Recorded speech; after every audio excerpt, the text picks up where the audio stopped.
Please do subscribe to Prajabheri News Channel.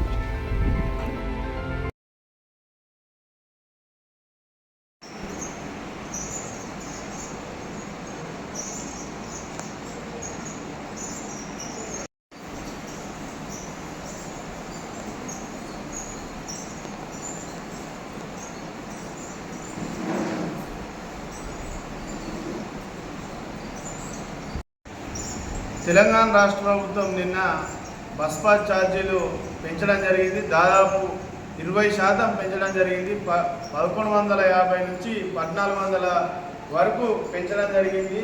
ఈరోజు రాష్ట్ర ప్రభుత్వం మేము విద్యార్థుల పక్షాన ఉంటామంటూనే మరొక వైపు ఉచిత ఫ్రీ బస్ ఇస్తామంటూనే ఈరోజు ఆర్థిక అదనపు భారం ఈరోజు విద్యార్థులపైన మోపడం సరైంది కాదు.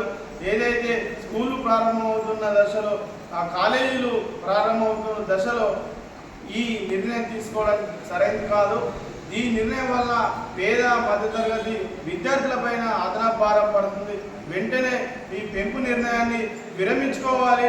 ఇంకా వాళ్ళకు పాసులపైన రాయితీలు ఇవ్వాలి, డిస్కౌంట్లు ఇవ్వాలని ఈరోజు పీడిఎస్గా మేము డిమాండ్ చేస్తున్నాం. అదేవిధంగా 12 నుంచి పాఠశాలలు ప్రారంభమవుతున్న దృష్ట్యా అక్కడ మౌలిక సదుపాయాలు కల్పించాలని అదేవిధంగా అక్కడ అనేక సమస్యలతో ఈరోజు కొట్టమిట్టాడుతున్నటువంటి పరిస్థితులు, వీటన్నిటిని కూడా పరిష్కరించి ఈరోజు స్కూల్ ఓపెనింగ్ చేయాలని ఈ సందర్భంగా మేము రాష్ట్ర ప్రభుత్వాన్ని హెచ్చరిస్తున్నాం.